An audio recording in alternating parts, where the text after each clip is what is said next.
So I'm going to just keep this real off the bat. The Brooklyn Nets did not stand a chance earlier tonight against the Philadelphia 76ers in this high-scoring affair. The Sixers won 123-94.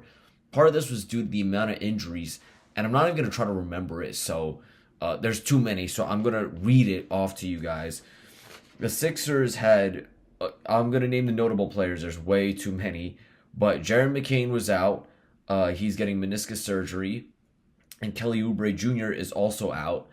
And then for the Brooklyn Nets, it's so many. Ben Simmons was out. Trendon Watford was out. Bojan Bogdanovic was out. Cam Johnson was out. Cam Thomas was out. DeAnthony Melton's in the G League. Dariq Whitehead is in the G League, and DeAnthony Melton is also out. So just from that, you can tell that the Nets were very shorthanded. But one man that they did have for tonight was D'Angelo Russell, who had his first Brooklyn Nets home game since April 20th, 2019. Now keep in mind, this is his second stint on the Nets, which is interesting because he had 2 stints on the Lakers and now 2 stints on the Nets. I don't know that there's many players that can say they had 2 separate stints with 2 different teams. But let's get into the game. Joel Embiid almost had a double-double in the first quarter. He ended the first quarter with 15 points and 7 points. He then went on to get that later in the game. He ended up with a very good stat line at the end of the game. 28 points, 12 rebounds, 6 assists. He was 8 for 16 from the field, 2 for 3 from deep. And he was perfect from the stripe, 10 for 10. Caleb Martin almost had a perfect shooting night from the field. He had, 17 points. He was 7 for 8 from the field and 2 for 3 from deep.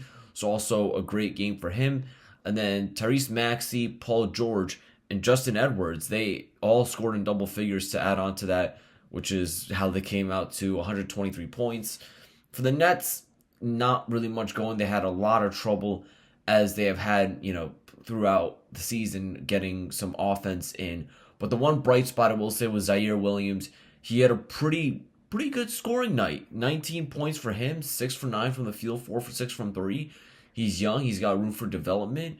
And, with all the moves that this team is seemingly looking to make, with all the trade rumors surrounding Cam Johnson swirling, and then they already traded Dennis Schroeder away, this is a great opportunity for a young guy like Ziaire Williams to shine. And, as I said, the Nets really just never stood a chance in this game. And the Sixers, they took the lead and they never looked back.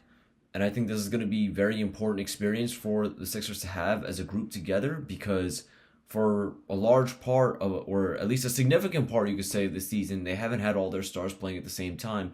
So now that they can get their cohesion together in real time and real games, that can hopefully for them carry over into the postseason. And, we've been talking about trust the process with the Philadelphia 76ers for such a long time. And maybe that, this, because you have Paul George, Tyrese Maxey, and Joel Embiid, maybe that group of players finally getting together and getting that experience in the regular season. Maybe the process is finally going to reap the fruits and the rewards of this process, and maybe they'll finally win a championship. They have a long ways to go. We'll see what they can do. With WFUV Sports, I'm Will J.